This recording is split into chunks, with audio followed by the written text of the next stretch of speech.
everyone, it's Laura, and today I'm here to talk to you about When in Rome. So in February, with Valentine's Day, I saw quite a few different people mention Beg, Borrow, or Steal, I believe that's the name of it, which is the third book in the Interconnected Standalone series by Sarah Adams. And so I figured I was interested in it, but I like to, even if they're standalones, I like to read these series in order. And I know that sometimes then you will see certain characters, and I feel it means more in later books if you just start from the beginning. So the first book in this series was When in Rome. And so I listened to it because it was available for immediate borrow from Libby. And I actually really enjoyed this book. So this book follows Amelia Rose, and she is someone that is a singer. And I think they said kind of she has an R&B sultry type music because she became famous as someone who posted covers and original songs on her YouTube channel, and then she went viral and she got contacted by an agent and she got signed for a record deal and was basically signed at 16 or so, 15, 16. So now this book takes place like 10 years later, where she performs and is under the stage name of Ray Rose. And she, at the start of the book, is overwhelmed and underwater.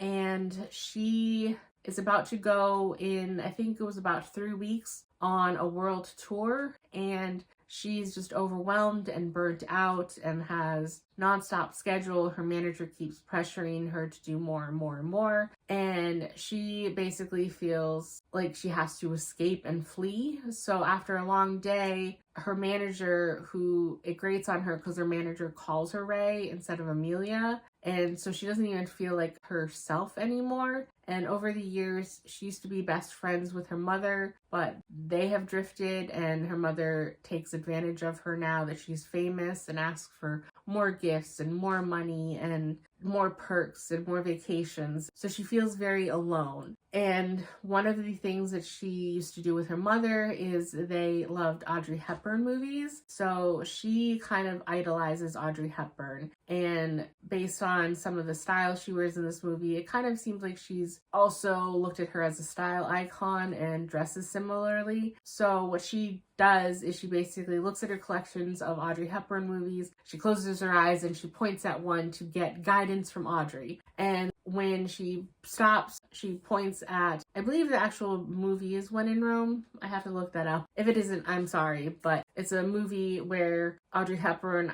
the only movie I've seen with Audrey Hepburn is Breakfast at Tiffany's. So I apologize, my knowledge on the Audrey Hepburn front is lacking, but she apparently plays a princess in this movie, and she escapes and flees to Rome, Italy to get away, and she meets a guy and she kind of falls in love and they have a romance, but then she realizes she has to fulfill her duties and she goes back, and so sadly there is no long-term romance. They are both kind of brokenhearted at the end, but she takes that as inspiration that she needs to get away. And so while she is in Nashville, it's too far and not strategically possible for her to get to Rome, Italy. She basically Googles where the closest Rome is, and it's Rome, Kentucky. So she decides to, on a whim, book a place at a bed and breakfast and go to Rome, Kentucky. And it's about 2 hours away or so by car. And even though she's super popular and a well-known superstar at this point, she doesn't take any of her fancy cars. She passes them and goes for her first car that was a beat-up rust bucket that brings back all the memories of who she was as Amelia as a high schooler. It was her first car, and unfortunately it breaks down on the journey. And so she's in the middle of nowhere, there's no cell service, and she doesn't know what to do. Someone taps on her window, and it's this guy,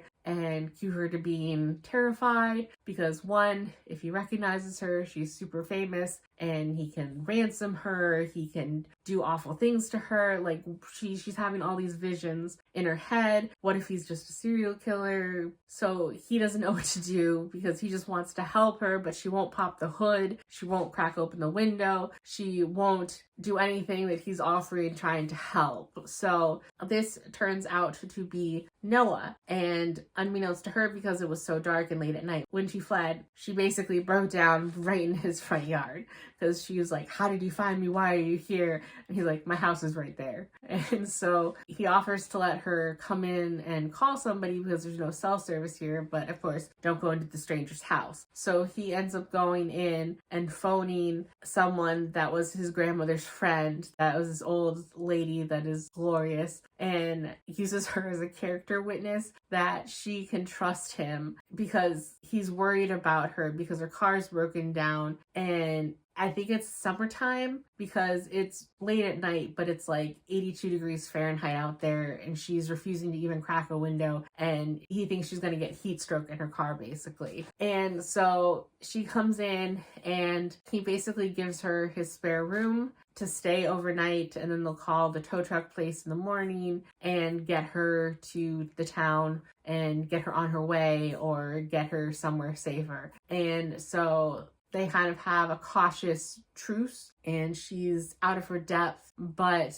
she finds out that she basically made it to Rome. This is Rome. And unfortunately, when they do bring her car to the shop, it's going to take a few weeks before they can even get the part in. And then when she tries to stay at the bed and breakfast, because she is such a good looking girl and Noah is the eligible town bachelor, the woman who runs the bed and breakfast, who's the one he ended up calling for the character witness the night before, she thinks, hey, something could happen here. So she says they're booked full. And they're like, can I look at the books? Because this is a small town, so everyone knows anyone. He's like, Noah says, let me look at the books. And she refuses and shuts the book. So basically, you know that she has room available, but she's refusing to give the room to Amelia. And Amelia offered to pay her a substantial amount of money, but she says no. So unfortunately, Noah is kind of strong-armed into continuing to put up this pop star because he does recognize her for a week or two at his place while she's waiting for this, because she refuses to call her agent and get anyone to come. She's still trying to experience a getaway. So it's very interesting because he recognizes her and she's scared when she realizes that he recognizes her, and she offers him, free concert tickets for help or signed merchandise, and he doesn't want any of that. And that's basically unlike any experience she's had with the public since she's blown up and become famous. And as she spends more time in the town, she meets Noah's three sisters. And from what I understand, the books that follow later are Noah's sisters. So there are 2 out now. I assume there will eventually be another book, a 4th book with a 3rd sister. I'm not sure if that's how it will be. That's what I assume. But the small town is nice enough where they let her fly under the radar and just be Amelia instead of being Ray Rose. And so she loves her time there. She finds it very quaint, and she starts to feel like herself again and who she was as Amelia before fame hit. And unfortunately, she does have an attraction to Noah, but Noah had a previous romance with someone who was just stopping by Rome, and that kind of ended disastrously. So he is adamant that nothing can happen with Amelia, but they have such a good chemistry and they are both very physically attracted to the other person, but they both acknowledge that there's nowhere that their relationship can go. And so they set the ground rule that it's not going to happen, but it's a romance book, so something's going to happen. I really liked this book. Was it predictable? Somewhat, yes.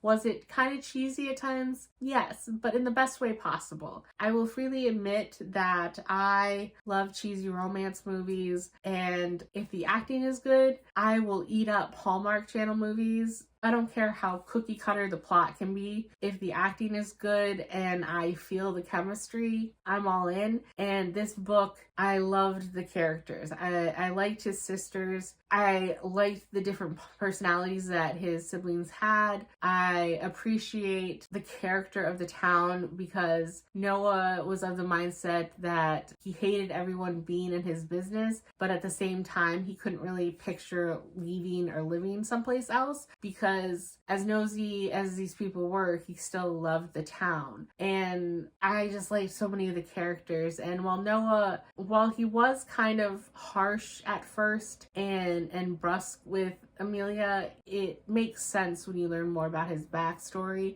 and he does warm up more, and as he truly lets his personality shine, he has a heart of gold. And Amelia, she has, for all the years of fame, she has no pretense, and she just wants to be treated as a normal person, and she doesn't expect special treatment in that she wants it, and she's more nervous that people will give her special treatment. And so when the town doesn't, she's just super happy, and it's nice seeing her kind of get to relax and sigh, and I like the chemistry between them. I like the romance. I was rooting for them, and I don't know if this is considered a spoiler, but it's the miniest of mini spoilers, but there's no third act breakup. I love that. In my limited experience with the romance books I've read, that almost never happens, and I just found that super refreshing. So I just love this book, and I'm thinking of probably buying it at some point and having it on my shelf, because that I could definitely see this being a happy comfort read for me in the future. It wasn't a 5-star, like I said. It was